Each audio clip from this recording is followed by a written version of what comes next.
जब विश्वामित्र जी लेके चले श्री राम जी को तो ताड़का मिल गई। ये ताड़का है राक्षसी। भगवान ने सबसे कम उम्र में 15 साल की उम्र में 10,000 हाथियों का बल रखने वाली ताड़का का वध किया है। बोलो कितना बल था ताड़का में। भगवान ने 15 वर्ष की अवस्था में उसका वध किया है। यह है भगवान की पहली मरण लीला। राक्षसों के मरण की पहली लीला है। शुरुआत कहां से हुई है? ताड़का से।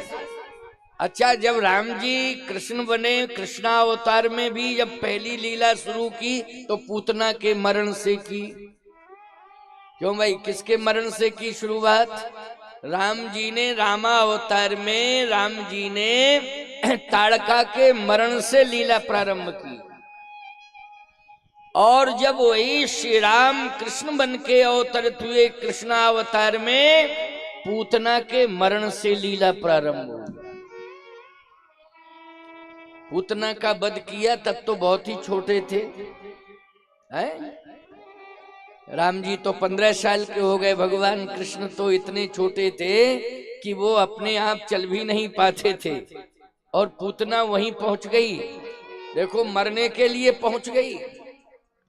राम जी ताड़का के पास पहुंचे हैं और पूतना स्वयं कृष्ण के पास पहुंच गई। अंतर है।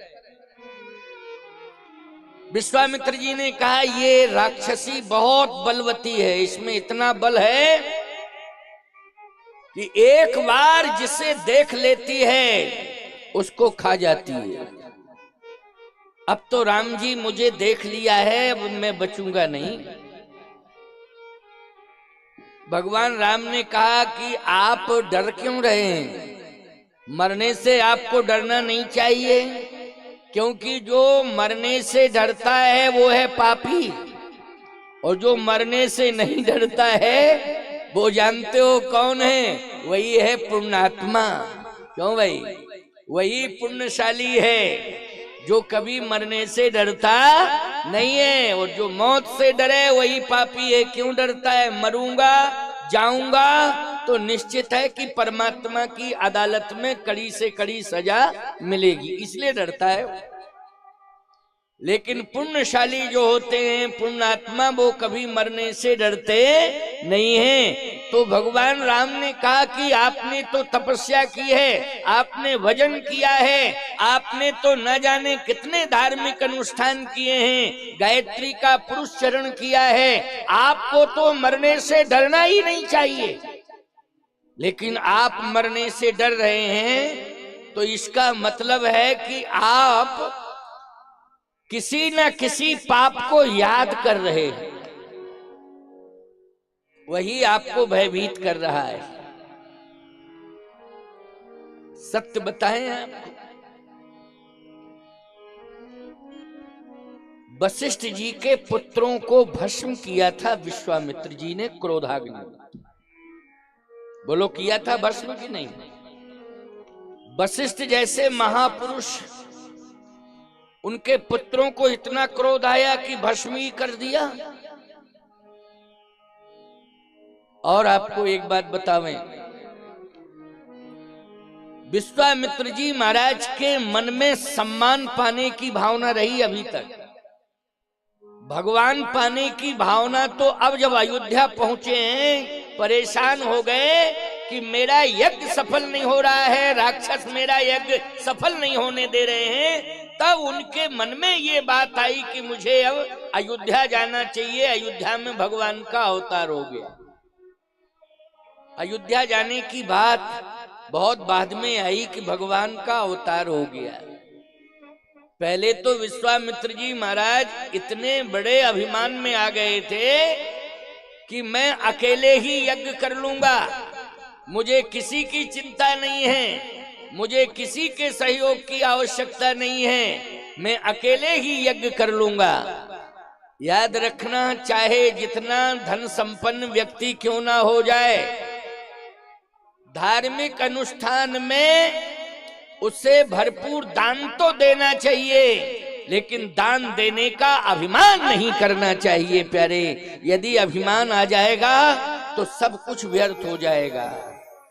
और दूसरी बात, सबके साथ जुड़ करके, सबका साथ लेकर के यज्ञ करना चाहिए। हमारे श्री हरिशरण दास जी महाराज सबको साथ लेकर के और सबका सहयोग लेकर के यज्ञ करना चाहते हैं। तभी तो अभी अपनी बात कह रहे थे कि बिना आपके सहयोग दिए यज्ञ इतना बड़ा कैसे सफल होगा।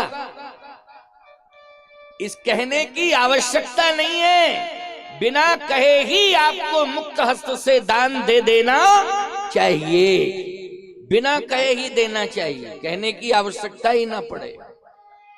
इसलिए अब दोबारा ये न कहना पड़े कि भंडारे के लिए व्यवस्था करो जल्दी से जल्दी, और यज्ञ की पूर्णाहुति के पहले जो है यज्ञ के आए हुए, चाहे मैं स्वयं क्यों ना हूं, चाहे यज्ञ के पंडित क्यों ना हो, इन सबके सम्मान की चिंता कि सबका सम्मान समय से हो जावे, ये कहने की आवश्यकता न पड़े। मैं सत्य कह रहा हूं, आप ज्यादा से ज्यादा दान देंगे तो उसका 100 गुना आपको मिलेगा मिलेगा मिलेगा। अब बताइए, 100 गुना फल मिलेगा, लाभ मिलेगा, और यज्ञ भगवान की कृपा बरसेगी। तो ये कहने की आवश्यकता नहीं है, कहना ना पड़े। इसलिए मुक्त हस्त से आप दान दीजिए। ये यज्ञ प्रतिवर्ष होता है और बड़ा ही भव्य दिव्य होता है, आपके क्षेत्र में होता है, मंडप माता की परम कृपा से होता है, श्री स्वामी हरिशरण दास जी महाराज के सौजन्य से होता है, इनके परम सहयोग से, परम प्रेरणा से होता है। इसलिए आप सबको प्रसन्न मन से मुक्त हस्त से दान देना चाहिए। वैसे देते हो आप, लेकिन कहना इसलिए पड़ता है कि शादियां ज्यादा हैं, बुंदिया बनाने वाले नहीं मिलेंगे। क्यों भाई? और जो बुंदिया ही नहीं बनेगी तो भंडारे में कहोगे और सब ठीक है, बुंदिया नहीं, यही कमियां रह गई है, बुंदिया नहीं है। क्यों? इसलिए ये कमी ना रह जाए, ये कमी ना रह जाए, बुंदिया समय से बनके तैयार हो जावे, आनंद आएगा, चकाचक आनंद आएगा। तो आइए सुनिए, जरा समझने की कोशिश करिए। ताड़का आई विश्वामित्र जी से कह रहे हैं, भगवान राम की आपको चिंता करने की जरूरत नहीं है, डरने की जरूरत नहीं है। मैं 15 साल का हूं, मुझे तो भय नहीं लग रहा है, लेकिन आपको अगर मेरे ऊपर विश्वास है, क्योंकि प्रभु अवतरे हरण मही भारा, तो आप चिंता मत करो, आगे बढ़ो, पीछे हटने की आवश्यकता नहीं है। चले जात मुनि दीन दिखाई,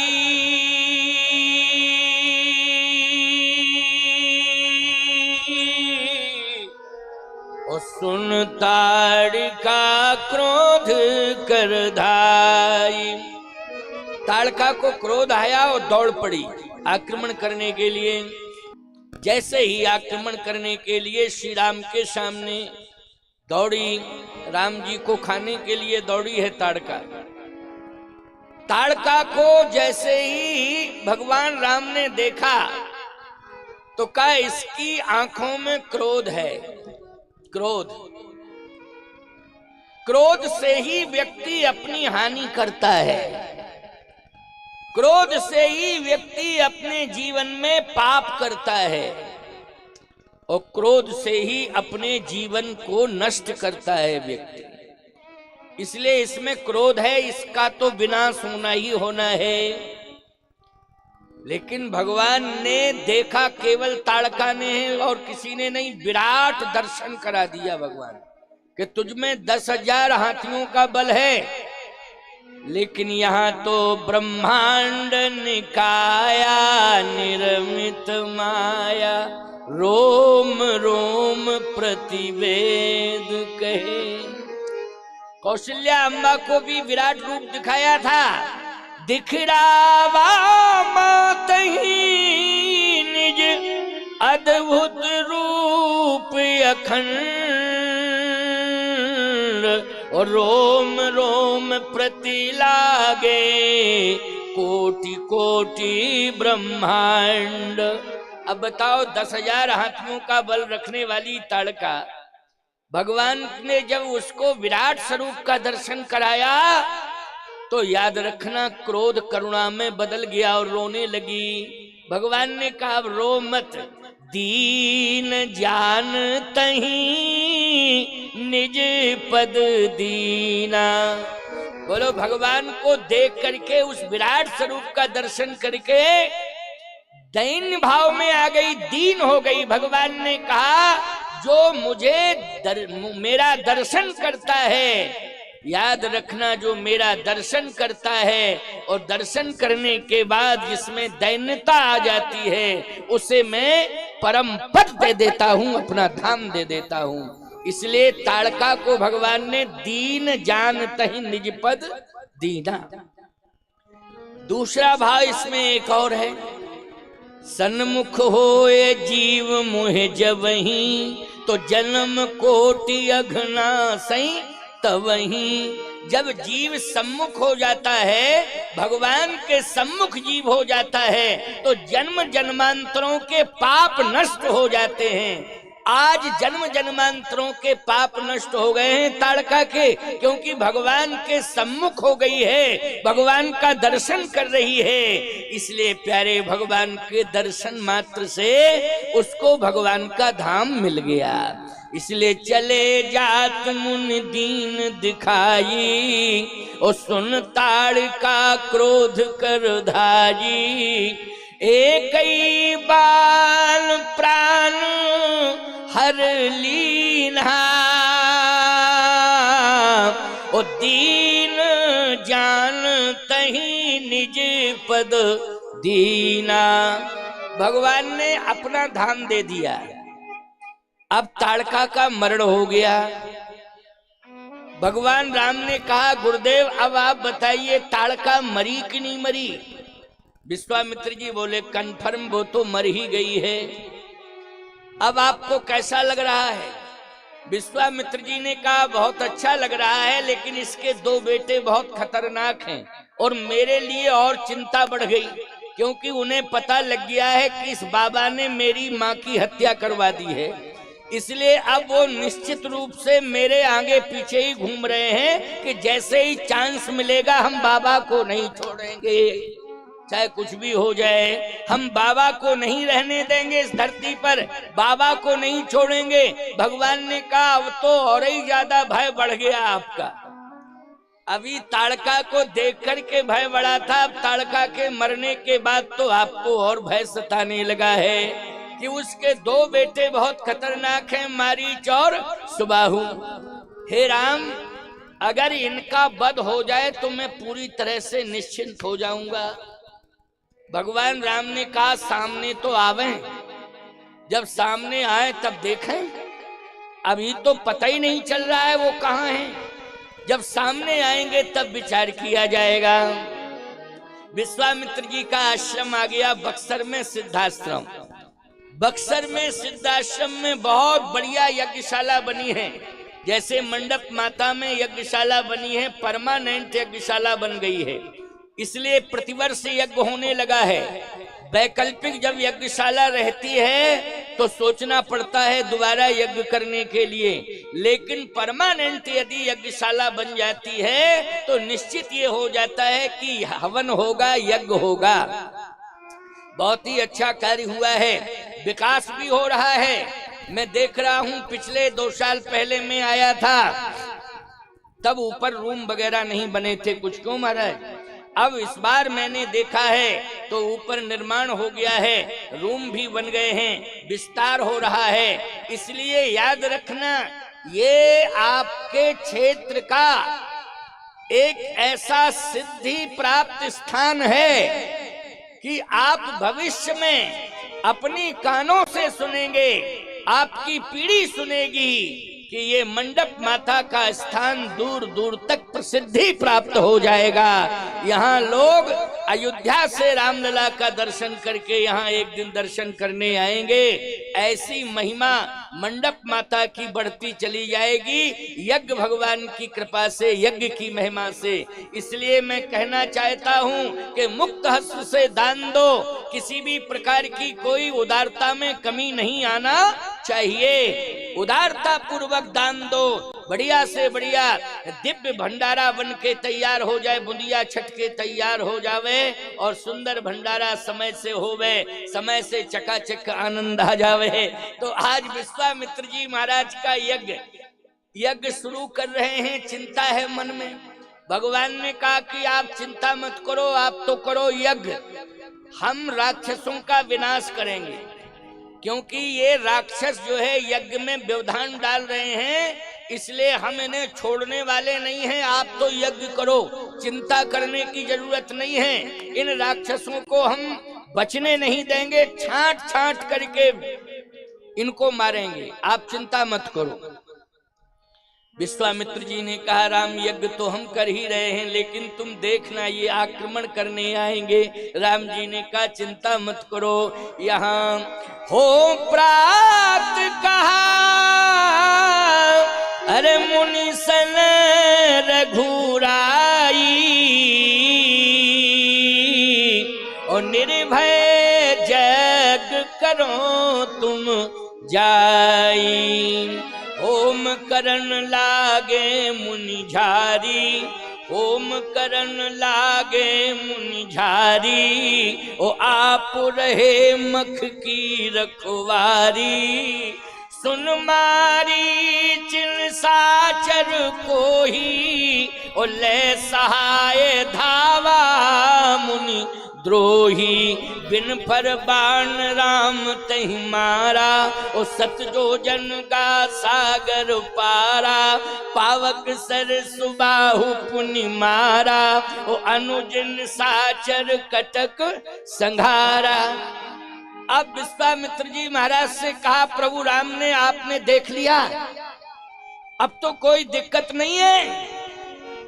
मारीच को मैंने समुद्र के उस पार भेज दिया है, मारीच को मैंने समुद्र के उस पार भेज दिया है, और सुबाहु का मैंने सदा सदा के लिए अंत कर दिया है। विश्वामित्र जी ने कहा एक बात समझ में नहीं आ रही, आपने समस्या पैदा कर दी। क्या? जब सुबाहु को मार दिया तो मारीच को क्यों छोड़ दिया? उसको इतना दूर भेज दिया, और भेजा भी है तो ऐसी जगह भेजा है जहां राक्षस ही राक्षस रहते। पूरी की पूरी सूचना में जाकर के, और राम तुम तो जनकपुर से होते हुए भ्रमण करते हुए अयोध्या वापस आ जाओगे, ये लंका के राक्षस मारीच के द्वारा सब यहाँ आएंगे और मेरे आश्रम को नहीं बचने देंगे। अब तो और खतरनाक चिंता हो गई, मारीच को दूर क्यों भेज दिया है? भगवान राम ने कहा गुरुदेव मारीच की मुझे जरूरत थी, इसलिए मैंने लंका भेजा है। मारीच को लंका क्यों भेजा, क्या जरूरत थी? सबसे ज्यादा राक्षस लंका में है, और लंका के राक्षसों को मारने का संकल्प ही मैंने लिया है। क्योंकि जितने भी राक्षस, चाहे मारीच हो, सुबाहु हो, खर हो, दूषण हो, ये सब वहीं से आए हैं। इन्होंने तो आर्यावर्त में आकर के कब्जा किया है। क्या किया है? कब्जा किया है। जैसे अभी अभी आपको मालूम है कि पहलगांव में ये पाकिस्तान के आतंकवादियों का हाथ है, समझ रहे हो कि नहीं? ये कश्मीर में घुस के आए हैं, ये पहलगांव में घुस के आए हैं, और इन्होंने ही निर्दोष लोगों का वध किया है। जो 27 लोग मारे गए हैं वो पूरी तरह से बेचारे निर्दोष थे। वो तो भ्रमण करने गए थे, परिभ्रमण करने गए थे, लेकिन उन 27 निर्दोष लोगों का वध आतंकवादियों ने किया। ये पाकिस्तान की साजिश है, पाकिस्तान की साजिश है। मैं एक बात कहना चाहता हूं, कान खोल करके सुन लो। हिंदुओं, अगर तुम एक नहीं हुए तो तुम्हारे सामने बहुत बड़ा खतरा और बड़ा खतरा आने वाला है, बहुत बड़ी समस्या पैदा होने वाली है। इसलिए एक ही संकल्प ले लो कि हम ना वर्गवाद देखें, ना हम क्षेत्रवाद देखें, ना हम हिंदुओं में जातिवाद देखें, हम केवल राष्ट्रवाद देखें। हम राष्ट्र के हैं, राष्ट्र को सामर्थ्यवान बनाएंगे, राष्ट्र के लिए समर्पित रहेंगे, राष्ट्र को मजबूत बनाएंगे। और राष्ट्र की अस्मिता पर अगर आंच आएगी तो हम घर में बैठे नहीं रह जाएंगे, हम राष्ट्र की अस्मिता के लिए प्राण भी दे देंगे, लेकिन राष्ट्र की अस्मिता को नहीं जाने देंगे। हमारा ये संकल्प होना चाहिए।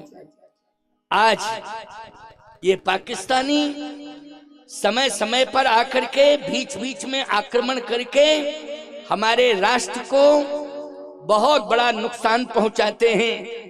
हमारी हिंदू जाति को जाति के नाम पर नाम ले ले करके मारते हैं। बोलो भाई तुम किस जाति के हो, किस धर्म के हो, ये कह के मारते हैं। इसलिए सावधान हो जाओ। हम आज श्री राम की परंपरा से जुड़े। जैसे राम जी ने कहा था कि हम राक्षसों को रहने नहीं देंगे, हम प्रतिज्ञा करते हैं कि राक्षसों का समूल नष्ट कर देंगे। और याद रखो, तुम्हें अपने भगवान पर भरोसा होना चाहिए। भगवान ने, बोलो भाई, राक्षसों का वध किया कि नहीं किया? और चिंता मत करना, आज अयोध्या के दिव्य भव्य मंदिर में रामलला सरकार विराजमान हो गए हैं। एक भी आतंकवादी नहीं बचेगा। अब याद रखना, हमारा भारत आतंक से मुक्त होगा, मुक्त होगा, मुक्त होगा। विश्वास कर लेना, क्योंकि इधर रामलला सरकार विराजमान हैं, उधर हनुमानगढ़ी में हनुमान जी महाराज विराजमान हैं। बोलो भाई, जाके बलते गिरवर कांपे। सोचो जरा, हाक सुनत रजनिश्चर भागे।